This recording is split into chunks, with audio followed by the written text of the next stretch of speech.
The title of today's message is Show and Tell. And I don't know if you remember how that game or that activity went, but that was kind of like usually a kindergarten thing or a first grade thing. I don't know what grade level it is at right now. I think part of the Christian life, or this thing when we're working through stuff in the church, a lot of it is show and tell.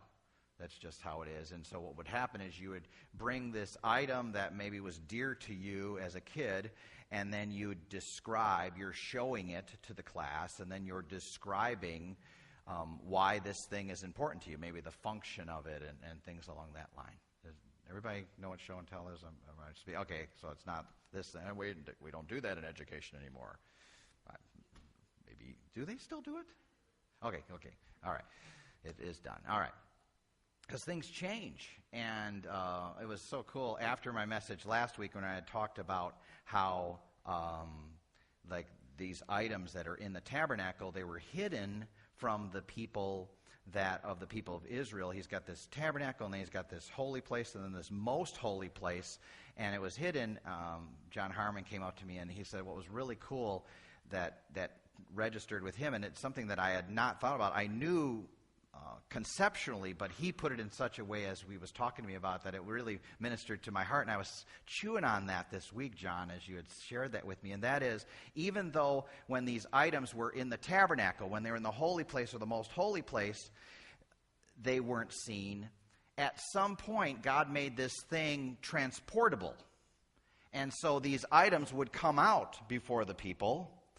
And you know that with the Ark of the Covenant, that they would even use it sometimes when they were really far away from God. They started using it as like a good luck charm in battles. They would put that before, we got the ark, we're going to win, even though we're sinning like crazy.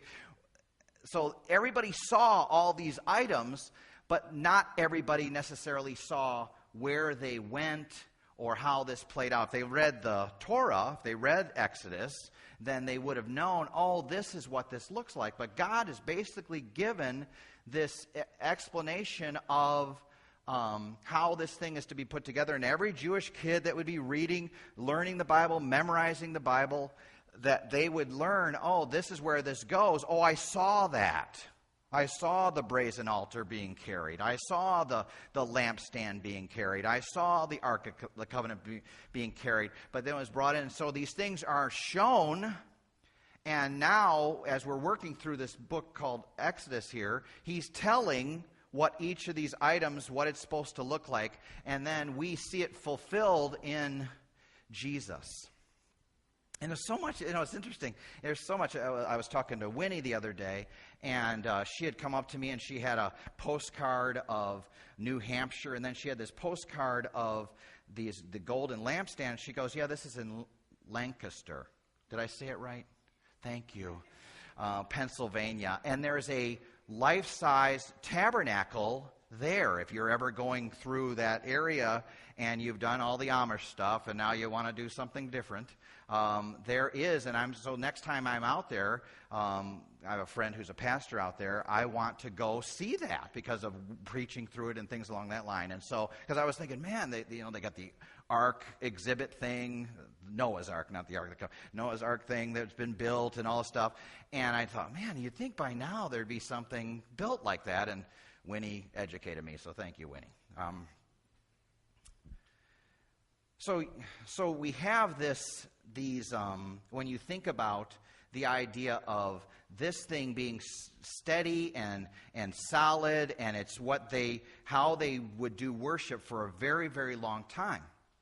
Something that happens with us, and I'm talking about the church, is there's things called trends. And we talk through those. I hope that you're seeing the value of why I bring that up. So much of what we do in church is reactionary. So much of what we do is something comes up and it's very popular, and we go, maybe we can Christianize this thing and make it so that the world would look at us and go, hey, you're cool too. I'll join your group. And it doesn't work that way. It can. If we have certain activities, we can get a bunch of people in the house. But what you use to get people in the house, you've got to keep doing. Like, let's say we go, okay. And by the way, the biggest, the best way to get people to come to a church is, and I know this is going to sound radical, you invite them. All right? And that sometimes that just doesn't get done. You're busy with life. You're doing this. It's like, oh, one more thing, and then I've got my routine and things like that. I just want to encourage you that if that's something that would go through your mind. It's like, I talk to these people, just the thought of maybe inviting them, just an idea. But so if, let's say we go, and for the one who invites the most people, in every hymnal where there's going to be a key. And afterwards, we've got a brand new car out in the parking lot. And you're like, this is sounding really good, all right? And then your key, if you had the right hymnal, you start the car up, it's yours. I'm telling you, we could get people in here. I really think we could. But guess what we got to keep doing? Giving out cars. Or it's something else. We got to keep doing that stuff. And so there's trends that constantly, in a reactionary sort of way, we respond to. And we go through that. And you'll see that even with Christian music. And I'm so grateful for Don and Lori and their group. But the emphasis behind the theology. And by the way, some of you aren't on Facebook. So whenever he throws that onto Facebook, I'll try to remember to throw it into the email. Because some of you are like, I don't listen to that, but I'd like to hear that. And so I'll try to remember to do that so that gets that out to the church family.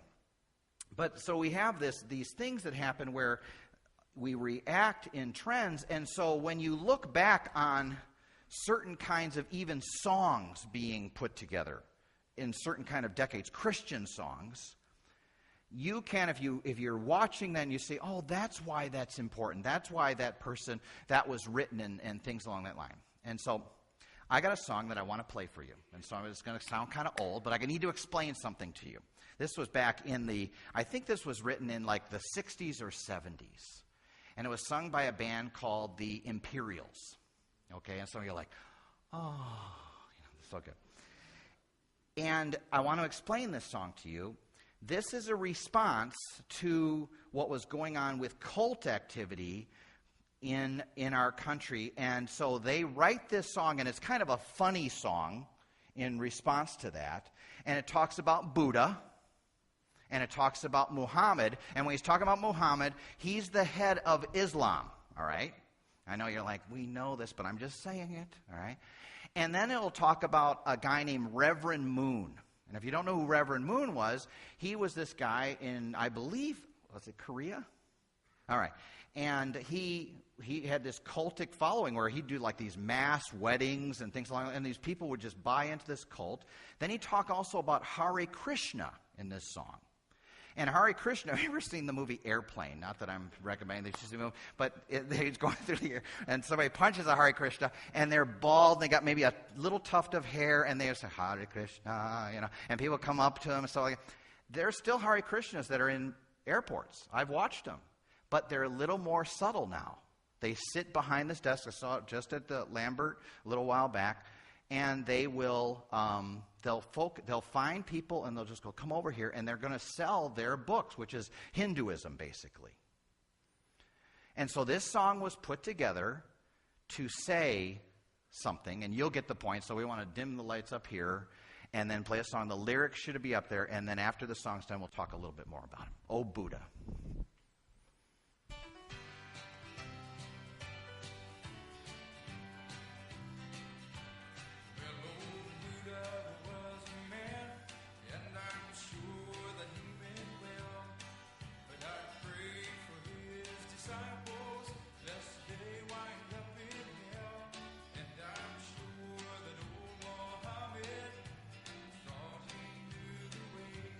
But it won't be Hare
Now he really gets going.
Good stuff, ain't it?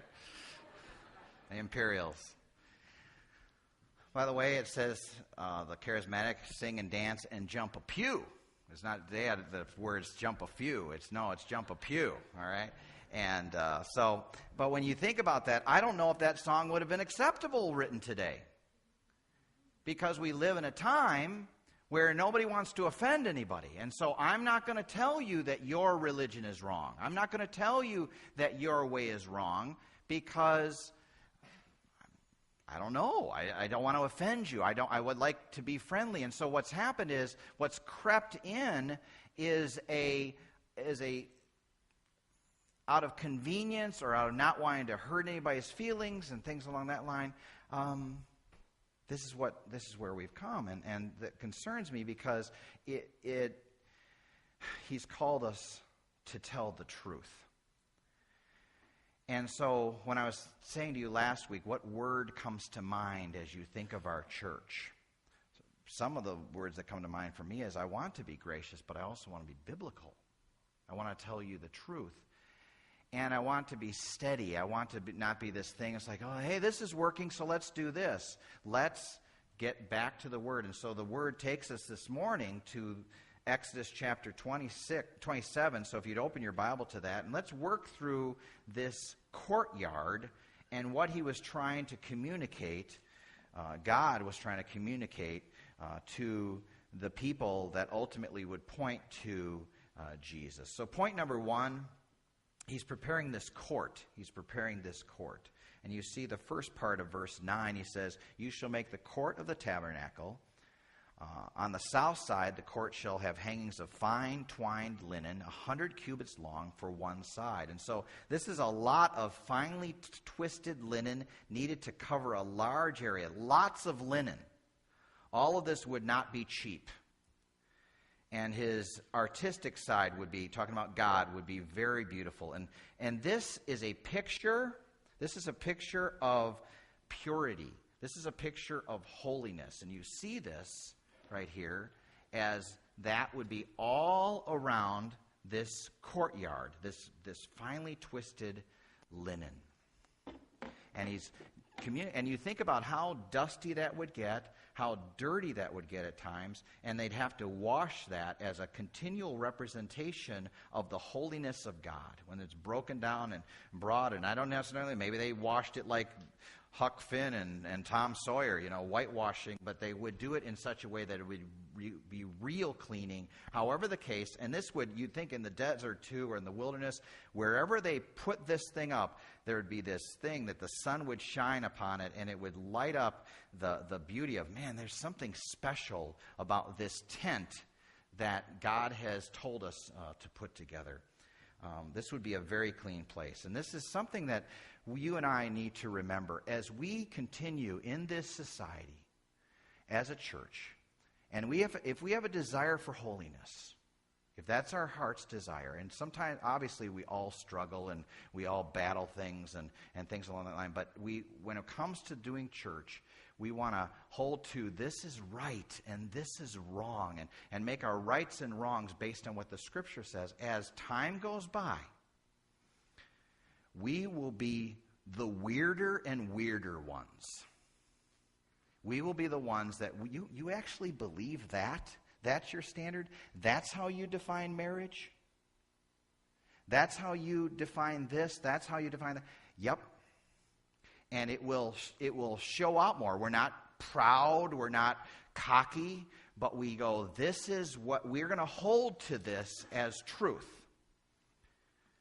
As the society shifts, it will be more and more, we will shine, but we don't want to do it in such a way that we're better. We're no better. We know what God's the one that did this work in our life. God's the one that has changed us. But we need to hold on to this, and nothing filthy should ever be tolerated in our personal lives and in our life as a church. A clean place is required for pure worship. And so we've got this south side length of fine twisted linen, and it's to be 150 feet long that they'd see this. 150 feet long. They come over a hill or they come into the area, they're like, whoa, look at that. Just white. A rectangle. Look at verse 10. Its 20 pillars and their 20 bases shall be of bronze, but the hooks of the pillars and their fillets shall be of silver. And so you have these 20 pillars on one side, and that would mean they'd be spaced out with a pillar every 7.5 feet. You ever see the different fences that are up? When we go to men's retreat, there's this one house that is up there, and you'll watch these wooden fences that are put up, and there's just pegs. So, and they may, and I don't necessarily know what the perfect distance is between pegs for strength, but here that's what God has said for this. But there's something solid, and you just look at those all in a row there. And God has this set up to have that 20 pillars on one side. And that means that they'd be spaced with a pillar every 7.5 feet. 20 times 7.5 feet is 150 feet. And it's not a bad idea to have that there. And these pillars were to have these 20 sockets of bronze, and 20 hooks and bands were to be made of silver. And don't know exactly why this is the case, but that's how it was. And so it'd be fastened down, and it would be put there in the wilderness. Verse 11. And likewise for its length on the north side, there shall be hangings 100 cubits long. Its pillars 20, and their bases 20 of bronze. But the hooks of the pillars and the fillets shall be of silver. And so the north side is identical to the south side. 150 feet, 20 pillar posts. Look at verse 12. And for the breadth of the court on the west side, there shall be hangings for 50 cubits with 10 pillars and 10 bases. And so the width of the west side is exactly 1/2 of the length. 10 pillars, 10 sockets, 7.5 feet between them also. So we have this set up like this. We've got this being 1/2 of this. So that's the west side. Verse 14. The hangings for the one side of the gate shall be 15 cubits with their 3 pillars and 3 bases. And so we've got the east side hangings for one side of the gate were to be 22.5 feet wide. East side of the gate side, it would be different from the others. And let's ask the question or think about this. Why would God make it this way? So ultimately, the tabernacle would be placed. It gets moved, but it would be ultimately placed like this. Okay? The gate being, if that's north, which it is in Warrenton here. It's actually, that's north everywhere. And brilliant. And this would be the east side, okay, with the gate here.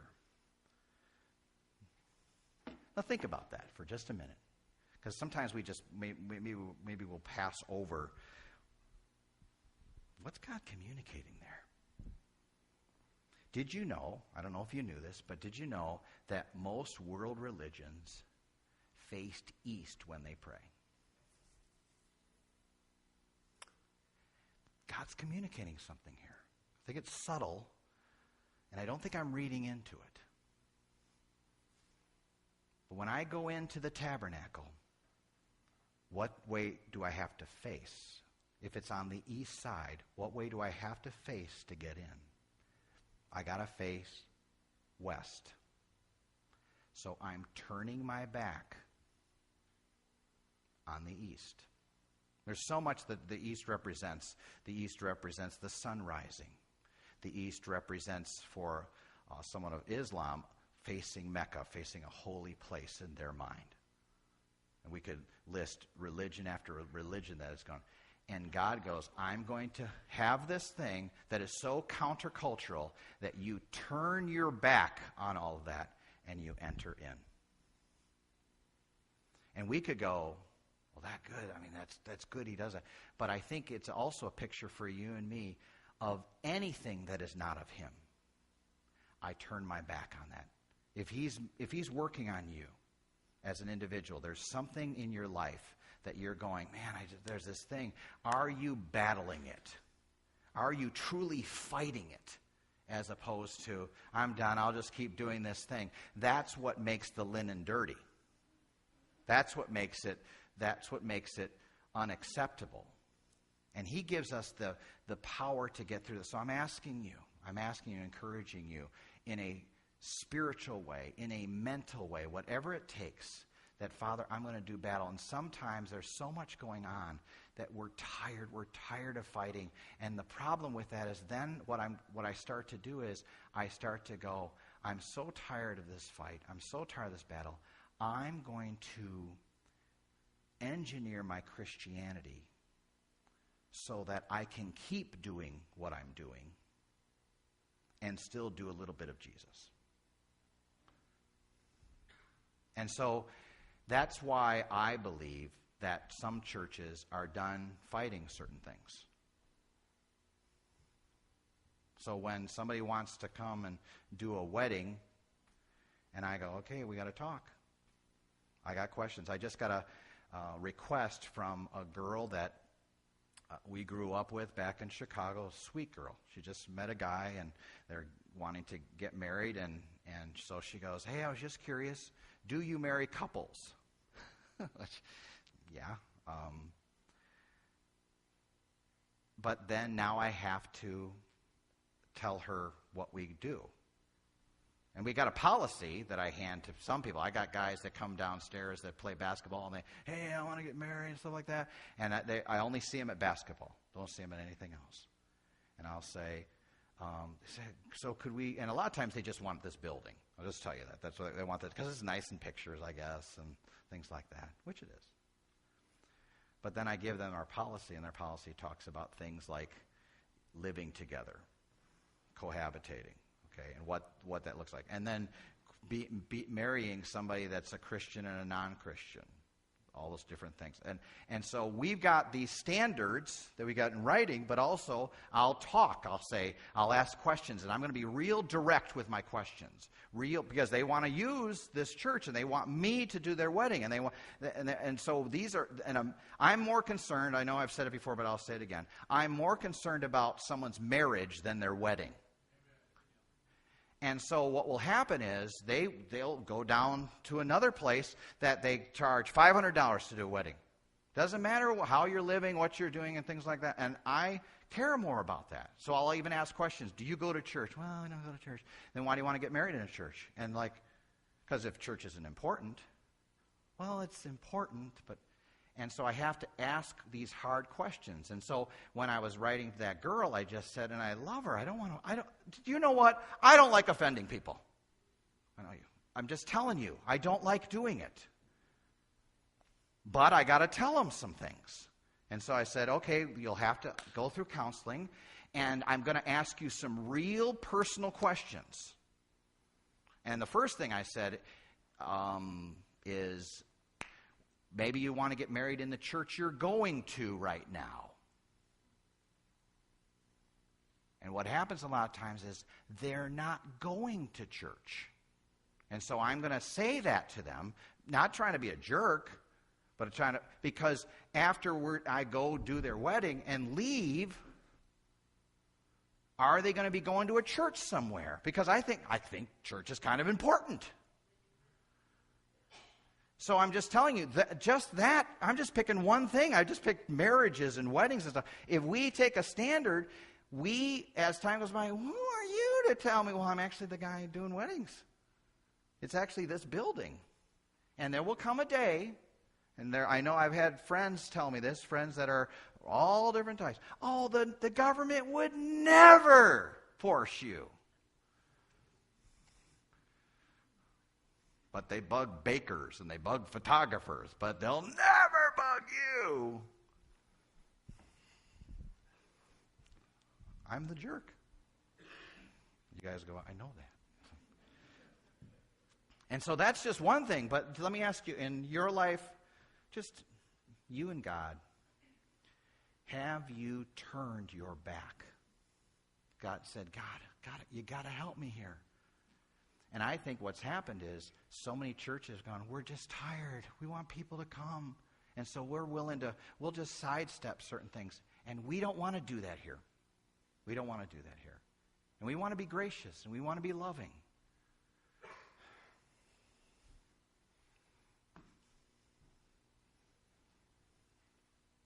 Verse 15.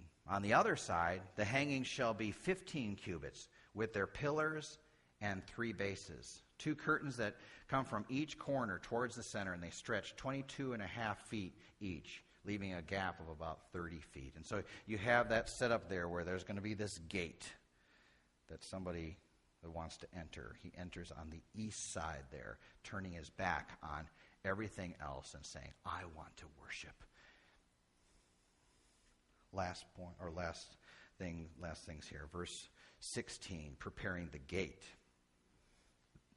For the gate of the court there shall be a screen 20 cubits long of blue and purple and scarlet yarns. Remember that blue, his heavenly origin, purple, his kingly characteristics, and scarlet, the fact that there had to be a sacrifice of blood, yarns and fine twined linen embroidered with needlepoint. It shall have 4 pillars, and with them 4 bases. All the pillars around the court shall be filleted with silver.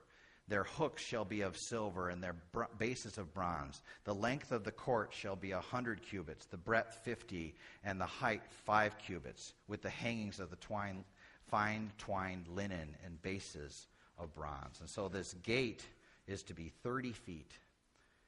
Schofield, he's got a Bible that he put together a while back. It's the Bible, but he's got his notes. Instead of these hangings on the screen, it represents the righteousness of God, which his law demands. It excludes all men, Romans 3:19 through 20, 10:3 through 5. The blue represents Jesus Christ is from heaven. The purple represents he is divine royalty, and the scarlet represents the fact that he would shed his blood to wash away sin. In order to get into the presence of God, you had to go through this doorway that clearly represented this. So it is when it comes to a relationship with God, there is one door in. One must go through the door to have a relationship with God, and that door is Jesus Christ. John 10:1 through 6.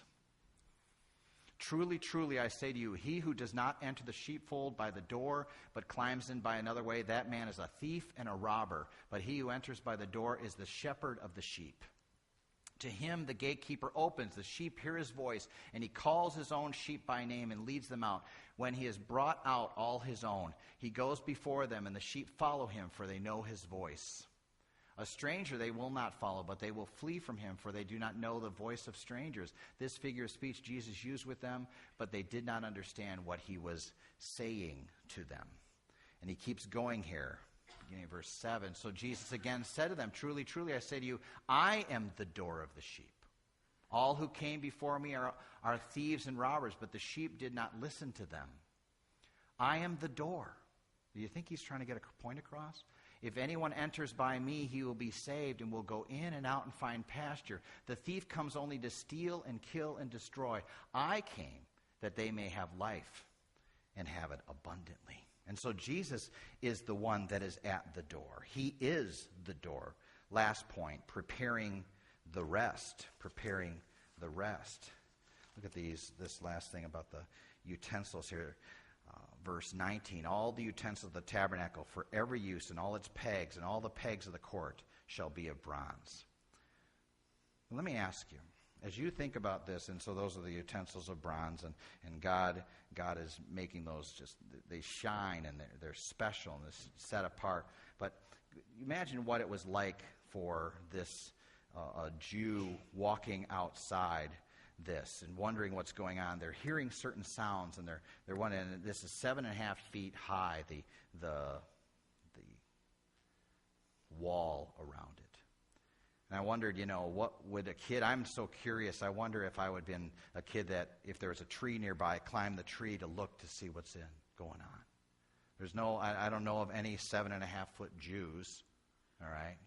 So God made it such and such a tight height that it would be something that could not be seen, and we would look at that and we go, wow, that God is really interesting how he makes that.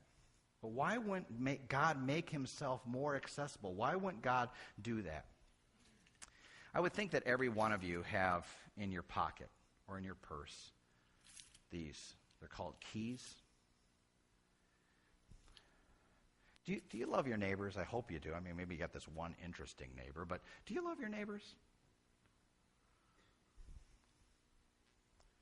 Why don't you just leave your door open? And some of you are like, we do. Okay, well, don't tell us, all right? One time back when I was in Illinois, youth pastor, and you had kids in your youth group, and we had gone on vacation. We came back, and sitting in our living room are Tully Culp and Mark Langston. We had been on this decent length of a vacation. We walk in, and they're just sitting there. And Kim looks at me and goes, come here. So we went in the back room, and she goes, you need to talk to them, all right? And they felt comfortable with me. They felt, there were times, literally, camp was going to be the next day, and it was a warm day, and we didn't have the air on. It was just the wind was blowing through, and the screen was the only thing for the window there. And Kim and I are about to go to sleep, and Steve Mason and Tully Culp, hey, Pastor Mark, we're in our bedroom. Camp's tomorrow. We're excited. And I just go, guys, leave. I'll see you tomorrow. But they were so excited to go to camp, and we had that kind of relationship. But them showing up in our house, Well, they had found a way to break into our house. I would think that most of you, that would kind of bug you too. I would think. And say, oh, I'm loving. Okay. We'll see. But why do you do that? Why aren't you loving enough of your neighbors to let them come into your house anytime they want? You don't love your neighbors? But we do that with God. God's got a standard. God's got one way to have a relationship with him, and it's through the person of Jesus Christ. He's it. So when you and I see that song, and it's making, it's having a little fun about Buddha and Muhammad and things like that, he's it. And we're going to keep telling people he's it. I'm not going to be obnoxious about it, but if we're going to have discussions, I got to talk about the gospel. Part of the gospel is there's only one way. Neither is there salvation in any other, for there is no other name under heaven given among men whereby we must be saved. That's it. He's it. That sounds so wrong of God. He should have, when he was building this thing, he should have had gates all around this thing. How uncaring of him. How unloving of him. But he didn't. But when you enter, you find out, actually, he's really loving. Because the first thing you see when you walk through that door is something that's going to have, and it's gross, but somebody has to die. Something has to die so that you and I could have forgiveness of sins. And of all things, it's God's Son. And that's going to be our message. That's going to keep being our message here. That should be your message as you're talking to those friends. I hope you're talking to your friends about him. Matthew 7:13 and 14. Enter by the narrow gate, For the gate is wide and the way is easy that leads to destruction. If everything we do in this society, if we were like, okay, I wonder what's going to work, what's going to get people pack this place and things like that. And I want people to come, amen, but we're going to keep sharing the truth of the gospel. But there's a big, wide road that's leading to destruction because there's a lot of people heading that way. And our job is to direct traffic away from that. Not go, well,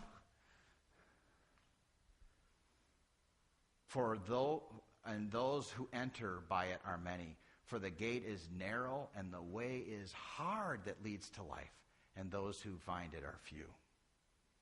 It's major league. We should not be surprised when we look at the society where it's heading.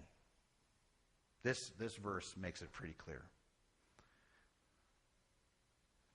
But I don't want a God like that. That doesn't seem fair. I don't think that's right. That doesn't seem right. Proverbs 14, verse 12. There is a way that seems right to a man, but its end is the way of death. Oh, he doesn't just leave it there. He repeats himself. Proverbs 16:25. There is a way that seems right to a man, but its end is the way of death. So I can in my mind go, but that just doesn't seem right. So I'm going to engineer a religion, or I'm personally in my own life, I'm going to define holiness this way. And you could feel good about yourself. You could have this, I'm done dealing with this being the definition. I'm going to create this way. And the end thereof is the way of death. He repeats it twice. And so you and I, when we walk in here, we want it to be nice, and it should. I mean, we work on the foyer. They've got a welcome center in here. Hopefully it's conducive, and it's conducive to worship in such a way. But ultimately, there will be some things that we will talk about from here that are offensive things. It'll fly against us and everything in us because I don't want to hear that. I want to hear that I'm good. I want to hear that I'm okay. And God's going to tell us every now and then, I'm not okay. And I need Jesus. And he provides something. He doesn't say you're okay, you're not okay, and boy, you're worthless. He says, you are worth so much that I did this. And I did it for my glory, and I'm going to make a difference in your life. This is the God we serve. Would you bow your head and close your eyes? And as the worship team makes their way up, let me ask you, personally, where are you at this morning? We as leaders of the church, we want a environment that is leading people toward Christ. But we can only do so much. We can create an environment. We can pray for God to do a work. But if in your own life, God's been speaking to you about different things, and for a very long time he's been speaking, there's this thing that you want to carry in to our relationship, and I will not allow this syncretism. I want you to turn back from it, and I want you to walk in. I want you to let that go. I want you to rest in the sacrifice of my Son. And you see that, and you see the laver there where you can wash. You wash your hands. And so now that you've stepped in and you're saved, there's this sin, and he says, if you confess your sin, he's faithful and just to forgive it and to cleanse you from all unrighteousness. So where are you at this morning? Maybe part of your act of worship today is to renounce something. Say, boy, my mind, God, my tongue, my heart. It's not just old Buddha, it's not just old Muhammad, it's my heart that I've put on a throne. My values, what I think is important, my rights. And God wants to do a work in your marriage. God wants to do a work in your family. And it begins with you. And so you enter into that tabernacle, and he makes you aware of, oh, that's what it cost. That's what my salvation cost. Oh, Father, help me. And then as we desire for this church to grow, it would grow with a group of people that are so humbled. We're just humbled by the fact that he loved us enough to pay the price. And then we just love each other. And we forgive each other because we've been forgiven so much. And he grows this church with a group of people that understand they have been redeemed by the blood of the Lamb. So God, would you help us today? Would you help us this morning? And we give this all to you in the powerful name of Jesus that saves.